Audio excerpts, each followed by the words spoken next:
Welcome back, guys. We've got Payne here, and since he doesn't have a webcam, we have to put up me getting copyright struck on the board.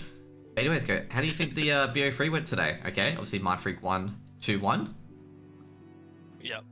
I think the first map of Inferno, I think we really trolled on CT. Like we played differently to how we would normally play in that CT half, and it really like bit us in the ass. Like I was playing, I was just playing really. I should have just played more toward A. Like we were playing a lot 3 heavy B, and I think I should have just started more A. But yeah, like our T side was really good. I think like we just won so many rounds. Like I think it was like a 9-3 half, and we brought it all the way to OT. And yeah, in OT we just the pressure, like everyone was, especially me. Like ever since joining this new team, I've been like the pressure's getting to me a lot, and I don't know why. It's just when I was at KZG, I was like a lot more chill, and like I'd like call out a lot, like what I wanted to do. Yeah. But I think joining this team and like learning so much, it's like really, it's kind of hindering me on what I kind of want to do sometimes and stuff. Like, it makes me kind of overthink rounds when I shouldn't have, and kind of ruins my confidence sometimes, if that makes sense. Yeah, I think map 1 was pretty good. What about map 2 and map 3? Obviously Nuke and Dust 2, the guys that you reverse sweeped on it particularly. Like, how did that go? Like, what was the comms like? Was it a bit different to Inferno? The comms on the first map weren't too bad, but like the environment wasn't there. But the environment really, like on our nuke T, as soon as we switched halves, like we were all so gassed up. Like Gums like put his webcam on and just took off his shirt, started just dancing, bro. Like we were G'd, like we were all in it. Like literally, we were like all so in the moment, and because we just had such a good half. But then we got like, we got kind of overhyped because we kind of lost a few CT rounds where we shouldn't have. You're getting and it made the game end up close. You're getting outed here by So, Gump, mate. You're leaking secret comms, mate. yeah. Yeah, Gum's probably gonna kill me when I get back. I don't know if I want to join, Well, but now they're cool. I was gonna say he's good at saving rounds. I mean, he saved you a round at Dust too, where you really shouldn't have won with that little trick on towards Jinx. Like I gotta say, I don't think Jinx really expected how he diffused that. To be honest, Jinx was expecting him to be on the other angle. That round. Yeah. Jinx had no clue where the bomb was. It looked like he was spamming like if it was supposed to be planted for long, he was just spamming there the whole time. It was a 10-second stick, so it was funny. Yep. But yeah, he just saves rounds, and like he just saves so many rounds, and like I feel like the HLTV ranking, not ranking, the HLTV rating sometimes like doesn't encapsulate like when people just save rounds, like he has so much impact in also how he calls. Like he's literally like he's just always calling a lot. He's literally like our second caller all the time, always talking. Just has so much experience, and he dictates a lot of our rounds. Yeah, I'm gonna say Guag says it's quite a lot that Gump saves, good save Gump, and I think it's actually serious. I thought it was a joke at first, and the amount of rounds he saves is like, oh shit, maybe he's not kidding. That is the base, yeah. Dust 2, I think they just weren't prepared, and we were pretty prepared for Dust 2. We've been playing it a lot, and I feel like Dust 2 is a map where if you have like for our team, we have literally me and Slimy, and Slimy used to AWP and he's really good on the AWP, so like we can just double AWP and abuse that kind of. Where other teams don't have like a second AWPer who like AWPed before, if that makes sense. Yeah. So yeah, I feel like Dust 2 is a really good map for us, and we're just gonna dominate a lot of teams on it. I feel like we're gonna get into it more. Going back to one thing in particular. Overall, what makes you so nervous compared to being on KZG and then being on Mindfreak? I don't know if it's nervousness. It's just like when I was on KZG, we were just less structured with kind of we didn't have much knowledge, and if like I always had to, in my mind, I'm like, I have to make this play to win us this game. I have to push in this round to make us to win this round for us, kind of. So I was so much more like aggro on CT and like on T as well. Like I was just so much more aggro, and like on this team, I just know that I can trust my team a lot more, if that makes sense. Like my team is individually a lot better, and I can just trust them more. Yeah. Kind of, because like everyone like knows a lot more about the game, and like I'm just kind of like the least knowledgeable and least experienced to really like I feel it just hits me like I can't. Sometimes I'm like I don't want to really dictate something, if that makes sense, but I'm working on it now. Yeah. And I hope I can fix that because I don't want to be like that. Is it more of If that makes sense. you're the win condition on KZG compared to Mindfreak where you're Yeah, not the yeah, win condition? 100%. Like Yeah, that like that's how I say it. that's obviously no shade Something thrown else. at KZG. Like, you know, KZG have been doing very well, even with and They without have. you in a They do team. very well. Yeah. Yeah. It, yeah. Yeah. They've. I think they've just been like grinding a lot, Mm-hmm. and they've done a lot of theory work. When I was there, we just didn't have that much. Like we didn't have that Mm-hmm. theory down, and they're just getting really. They're getting a lot of reps in their theory, and they're actually becoming really good. Yeah, I was gonna say in Um. particular, like, you know, I think they replaced you with Mingovi, right? Or was that? No, I'm trying to think who they replaced No. you with. And I was Ming was before. Yeah. Did you I think play? they replaced me with Jinx. Okay. Did you play? Did you play under Mingovi at any point? Yeah, I did. I did. I played under Ming, and Yeah. he's a really good IGL. Mm-hmm. And he's like really. I think he's really changed the team because I wasn't there with him for too long, but he's really Yeah. changed the team dynamic, and he's really made that team a lot more structured than when Yeah. I was there. Um, yeah, they're doing really well. Mm-hmm. So with Mindfreak in particular, like, you know, it took you a while to really get into the team due to obviously the rules and Yeah, stuff like that. yeah, So what were yeah. you doing during that downtime where you know watching Mindfreak play with Forlex, I believe that was subbed in. Yeah. What were you doing effectively? Like, you know, pracking or scrimming? Um, I was just pracking and scrimming with them, and I Yeah. was just kind of like when they played the officials, I was just kind of watch it and see what's happening. Like it was kind of a really rough period for me. Like I don't know, it was just very boring. I was just on the side, but like I was learning a lot. So it's good that I didn't hop right in because I probably would have bombed out. I was getting so much info on the game because like they all know so much more about the game than like things like you'll never think about that they like tell me, and Yep. it's helping me a lot. But yeah, it's like too much info. But I'm just working on myself now, Mm-hmm. and I hope I can become more confident in the team. Is there one thing in Which is particular that yeah. you've learned that you can share? Like, obviously, is making sure it's not the ingredients to the secret Um. sauce that Mindfreak have, but you know. um.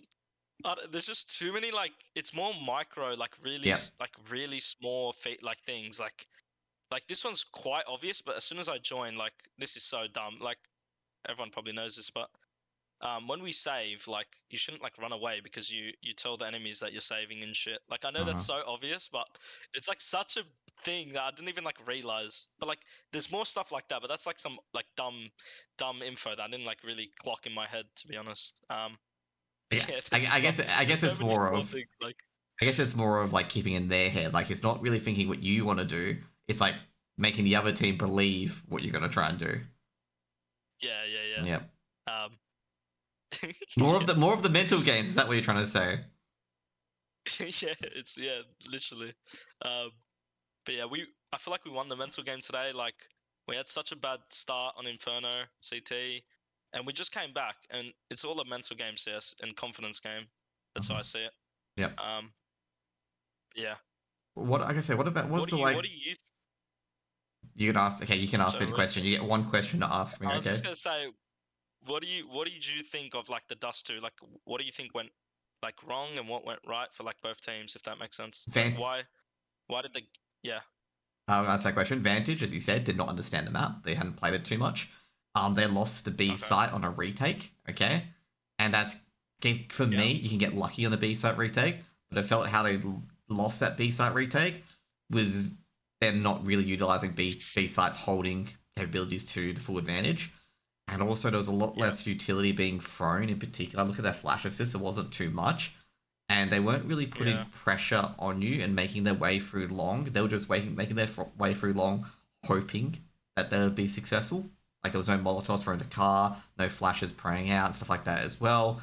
Like, I don't think they were prepared for that map to begin with. And I'm going to say overall it could Yeah. be because they lost Veto. They probably had two maps, you know, they probably had two maps, and they're like, Yeah. They just got a new crap, player, like, a new IGL. and it's like Yeah. it's just like crap. Like which map do I pick? And both our maps are Yeah, not you're good for right. us, and that's probably what Yeah. happened.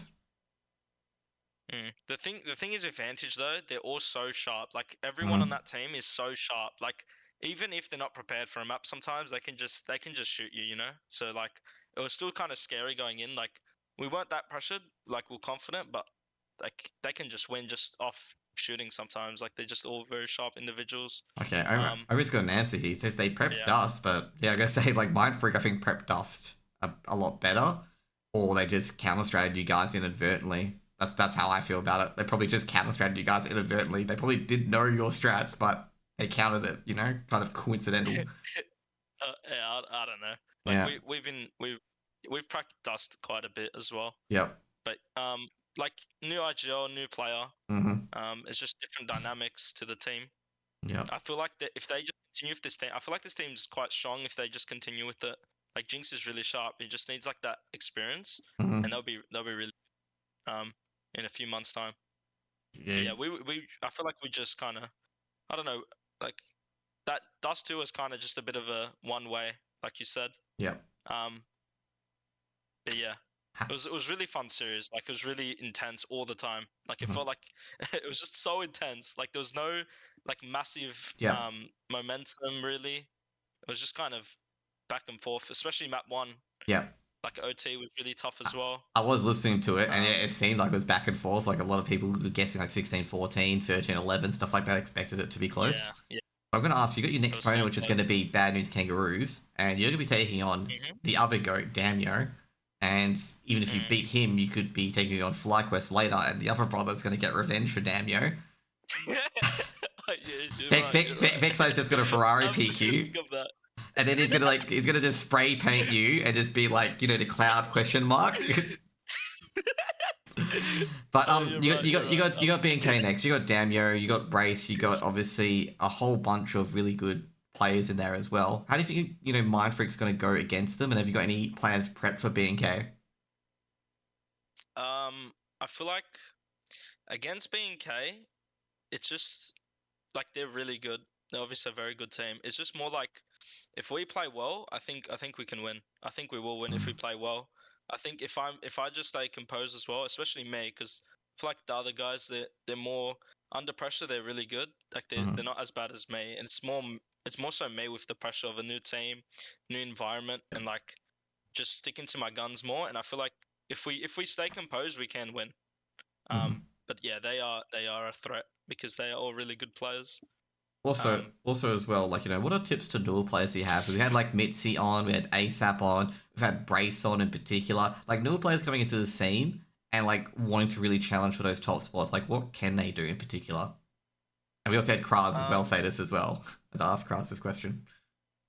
I think I think it's more so we need like the people just in these teams like sort of like Mindfreak like our level like Vantage level and just our level like to really help them grow.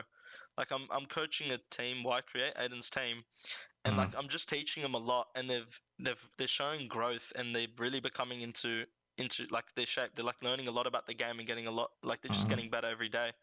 And I think for the newer players, then I feel like they need to kind of play face it and just get to like that higher like just get level 10 kind of and you meet a lot of people that can teach you about the game because there's a lot of people in Australia that are willing to teach like I'm always mm, willing to teach and I've taught a lot of these like a lot of people add me like these new AWPers and I kind of show them I just show them a lot of stuff like MPR from Underground is an up and comer and he's really good and if he mm. keeps learning he'll be very sharp Ryu is the guy in Whitecat is really sharp. He just needs to Yep. learn and have that confidence kind of.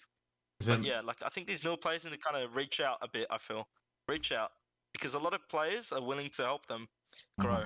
Yep. Is it? What about for And yeah, new? that's What that's how I about think. newer teams? Like if you got you in part of KCG and Oh, DX, newer teams. like Okay. DXA, KCG, The stuff like biggest, that. How to yeah, build that? the the biggest tip for newer teams, I think, is to just stick together. Like stick as a core of four at least. Just stick.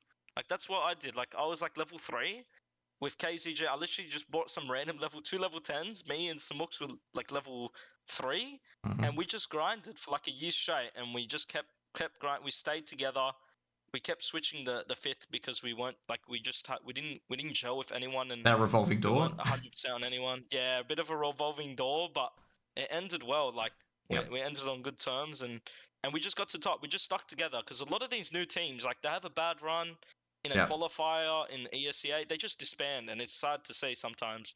And that's why I think Underground is up and coming as well. They stick together a lot. They've been around for a while and they stick around, and it's really good. I think they're gonna come to the top, Underground. Hey, like I said, what do you think about Canon Event as one of those things? Obviously, Canon Event got relegated, but they also said the same. Like they learned very quickly that they had to have a strap book. Yeah. And they just built that throughout the season. Do you think Canon Event's one of those teams that have prepared well and stuck together? Canon Event, they stuck together and they're sticking together after ECL, and they've grown so much. Like when they first started, they were kind of getting farmed, but like they started getting really good toward the end. They were getting close games against a lot of people. They got like 4 rounds against Falakos as well. They have potential. They just need to stick together. Did you see the 1v2 from Kraz? Yeah, I saw it. It was actually sharp. It was so sharp. It was very sharp. That would have been the biggest confidence boost, man. It was really good. You know what happened to Anubis, right? Yeah, like he got surrounded by 4 players and knifed. He got surrounded by 4 players because FlyQuest realized it was him, and they knifed him. No, yeah. No. I did not see. Okay, then his confidence would have went back down straight away. I didn't see that at all. That's bad. But what happened was he traded out Ints, and then it just comes up. Kraz trades out Ints. He was the only one left. They all got the knives out and fucking chased after him. Bro, that is terrifying. Yeah, sorry, I interrupted you. Sorry, keep going. But yeah, I think the newer team just stick together. Just like Canon Event, they had a hard run at ECL. Like they just came in versing teams who have been together for a while, and even though they get kind of pwned, like if they've stuck together, and they're getting a lot better. Like they're all sharp. Like, just need to stick together. So I forgot as well. What about Arcod? Arcod was another newcomer as well. What do you think about them before Crunchy got a contract in Valorant? Yeah, I think like if they weren't together too long and they were like still doing really good, and I feel like it was kind of upsetting when I saw them disband and Crunchy going back and stuff, because I think they were actually a really good team for just all like that little time they had. That Alec on AWP who's really good. Yeah. They had just everyone learning and growing together, and if they stuck, they would have been definitely contenders. Maybe they would have been in this like the playoffs, to be honest. Seriously, they were doing damage. I guess so for Alec in particular, I didn't believe how short of a time he was using the AWP for. Like you could tell he hadn't used it for long, but he was getting some really good frags. Yeah, he is sharp, and I don't even know. I don't know. I don't really know where he is right now, to be honest. I don't know if he's even playing CS. I've casted him. I know he plays Fortnite. I've casted him. Oh, you've casted him? Yeah, I'm trying to think of the team. He's in a new team? Oh, I didn't even know. He's in a new team. I'm trying to think of what team he is in. He's in a team somewhere. Okay. Yeah, I didn't even know. Yeah, I'm trying to remember it. Like which team? Oh, he was in one of the qualifiers. Sorry, he was in one of the qualifiers. Texter. That's right. Texter's team. That's right. Okay. Yeah, that's right. We versed. We versed. He was in the qualifiers, but I don't think that's an official team as per se. But he was in Texter's qualifier team. Sure. Anyways, I don't. Yeah, sorry, Josh. Anything you want to say to your fans? Because gonna wrap up the interview. Yeah, I just think we like Mindfreak. We're gonna be grinding, and we're gonna try and make a deep run in this qual. I don't know how far we'll go, but we're looking to get that second spot. And thank you so much for supporting us always, guys. Appreciate it a lot. And if there's any new players there, new AWPers that want to AWP, you can reach out to me, and I'll help you like learn the maps and just show you stuff. But yeah, thank you for having me, Josh. I really appreciate it. No, thank you for coming on, and wish you all the best for Mindfreak. Mindfreak's that outside team. And thank you guys for coming on, and thank you guys for all watching as well. Okay, see you guys later. See ya.